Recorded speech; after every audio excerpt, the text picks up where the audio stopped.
It's time to hit the road because for our last stop of the season, I'm gearing up for some African cuisine and I know just the place to go.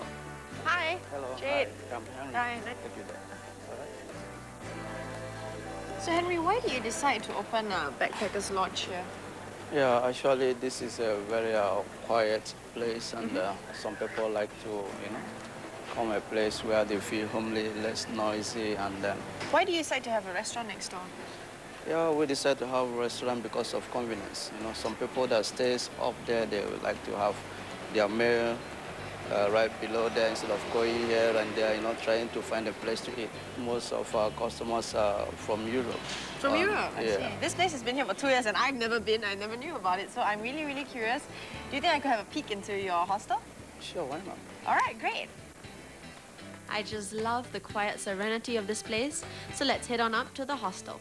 So this is the hostel? Yes. Oh, it's really colorful. Yeah. How many rooms or what kind of rooms do you have here? We have 6 beds, we have 4, and we have a double bed. So this is where the rooms are. Do you think I could have a peek at the rooms? It's totally full, as you can see from the bar. Yeah. Oh, that's bad luck for me, but good news for you, I guess. So maybe we can go and have a taste of African food now? Sure, let's go. Okay.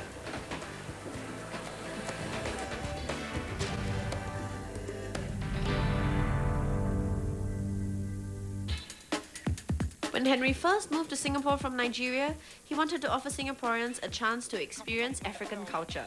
So, he and his wife decided to open 3D Harmony, which became a popular hangout for locals and the African community. Right, so this is true blue African food I'm about to try. And what is this, Henry? Jollof rice. Jollof rice. Yeah, with chicken. So what exactly is does jollof mean? It's one pot in the center, the whole African, eating in one pot. I see, so one pot, which brings together all the spices of Africa. So let's try jollof rice. For the rice, you put tomato in it, right? Because it's a very strong tomato flavor. Yeah, there is tomato there. What stands out for me for the rice is that firstly, it's the grains are very separated, which is kind of like how I like my rice. Very, very savory. It feels very rich. Was it difficult when you first came here to set up an African restaurant and a hostel? For the first time when we started this, some of them they don't want to try African food. When she tried the food, you can see her face. Oh, wonderful. Yes, that's right. I mean, it's delicious. It's like, yeah, it's like a surprise. Lunch is usually considered the most important meal of the day. Thus, using a combination of fruit, vegetables, exotic game and fish, a typical African diet is rich in carbohydrate, vitamins and iron.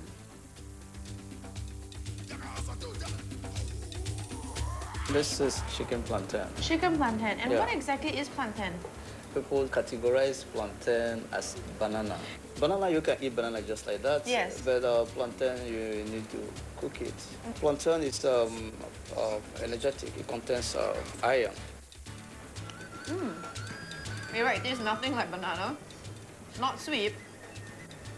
In fact, it tastes a little bit like potato. It's very tasty because of the spices you use. Yes. The plantain itself, I think, should be quite kind of like a sponge. It absorbs a lot of the spices from Yeah, exactly. Yes, yes. And is this what people in Africa usually eat? In Africa, we have legion of regions. legion of foods. Lunch people sometimes can have maybe pounded yam. Pounded yam. In Nigeria, where yams are a popular staple, the Yam Festival is a traditional holiday celebrating the start of the harvest season. So, this is the yam powder that you were telling me about earlier? Yeah, right. So, what do we do now? We're gonna put a bit of oil first. Okay. You pour with one hand, you stir with the other hand. Yeah, continue pouring until it's thick. So, you said it's supposed to be firm texture, right? Yes. Yeah. Oh, look at that! The texture is turning. If you don't keep stirring, what will happen? It will get burnt, This reminds me of like the old way of cooking rice, where you have to keep stirring, if not, it gets burnt. Very painstaking. Sorry. Dear me.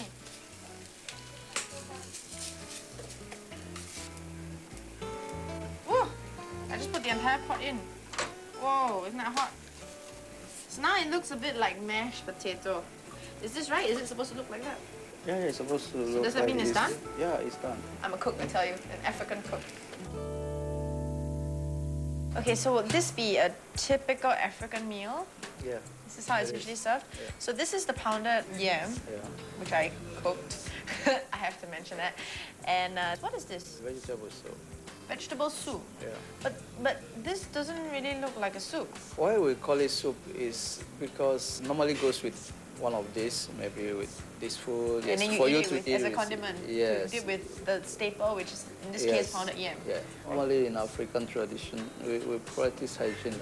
Before you need to eat, you have to wash your hands. You take a bit, then you mold it.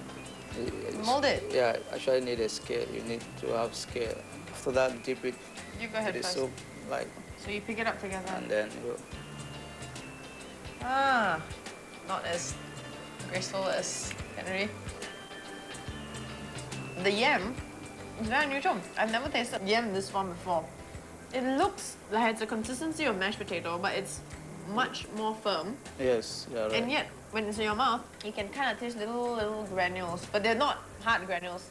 Yam actually is in Africa. It's not just like a normal kind of dishes. It's actually meant for the king.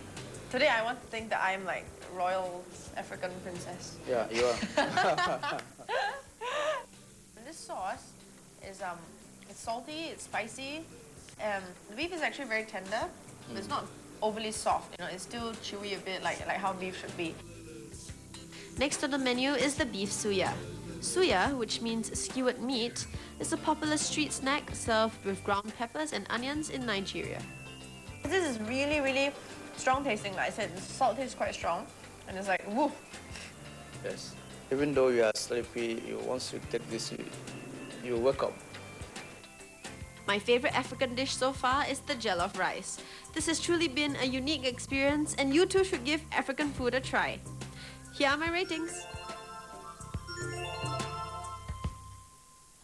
Well, it's been a good 4 weeks. Besides tasting some absolutely fantastic meals, I've also learned about the different cultures right here in our own backyard. Thanks for tasting the world with me. I'm Jade Sia, and this is Real Deal for a Good Deal signing off. Goodbye and go eat.